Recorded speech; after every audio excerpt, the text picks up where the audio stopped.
They will be called, if the situation escalates, the Operational Reserve Force, or ORF. KFOR soldiers are on call in their respective home countries and can be deployed to the Balkans within a few days. During the Silver Sabre exercise, NATO stages a crisis scenario. There are 5 other nations taking part in the exercise, but Germany is the only one with its own ORF battalion. We are in Pristina, the Kosovan capital. NATO forces and the Kosovan police train for escalation scenarios, in particular how to deal with a violent crowd. And this exercise is an example of cooperation on a multinational level with other KFOR nations and the institutions here in Kosovo. This cooperation starts with EULEX, a European Union mission with police sent by participating nations. EULEX will be activated should Kosovan police lose control of the situation. The Polish police must not give in to provocation. The Americans play the part of the troublemakers. The aim of this training exercise is to push the aggressors back to the end of the road. It's a long way, and the aggression rises steadily. The next escalation level is reached. Now it's time for NATO to play its part. The Italian NATO forces take over from the Polish EULEX police. The attackers look for weak points in the formation to break through or break up the formation. After several hours, German soldiers are flown into the training area. They are part of NATO's ORF forces. Today, the German battalion will be the 5th and final nation to be deployed during the exercise. Hungarian forces take over from the Italians, a dicey moment that the attackers use for another push forward. Collaboration between the nations is put to the test. Fire can be a major element of escalation, so the soldiers are being prepared for this. The nations change again. This time, the Austrian forces push forward and take over from the Hungarians. The Americans do their best to represent realistic aggressors. Referees repeatedly stop the attack to assess the situation.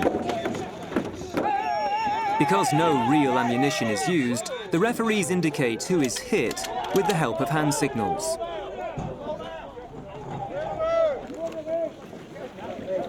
The Bundeswehr uses non-lethal weapons to keep the violent crowd at bay. The soldiers can use pepper spray or tear gas by throwing or using 40mm projectiles. Impulse rounds are the last option. The 40mm impulse bullet has a muzzle velocity of 85 meters per second and a weight of approximately 70 grams. And it has the effect of incapacitating the soldier that is hit with non-lethal force. KFOR is prepared for many tasks. The aim is to support and stabilize Kosovo to enable it to be independent and self-sufficient in the long term. As far as I know, the Kosovan police force is 7,000 strong and has been able to deal with the past and current unrest completely independently and in accordance with the rule of law in Kosovo. So KFOR has never had to bring in support in the past years. All the same, KFOR is prepared, and the purpose of today's exercise is to practice the right procedures in case it does become necessary.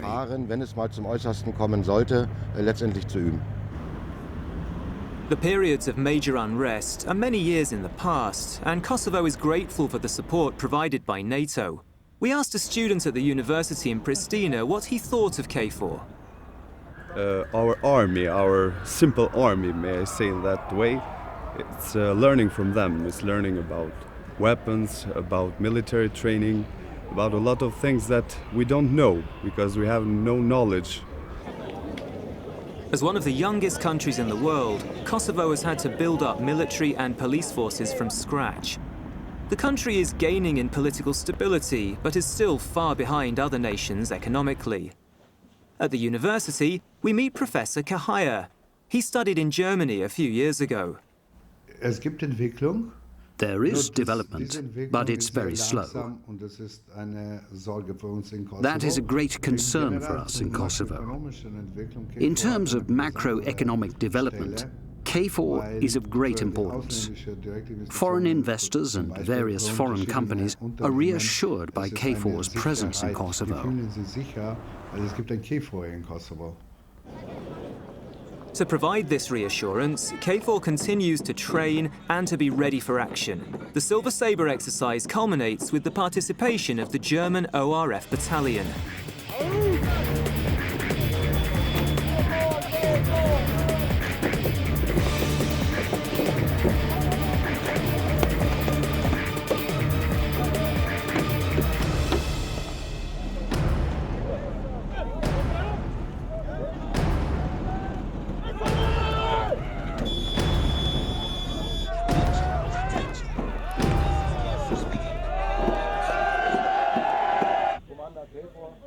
After many hours, the exercise is complete. The commander is satisfied.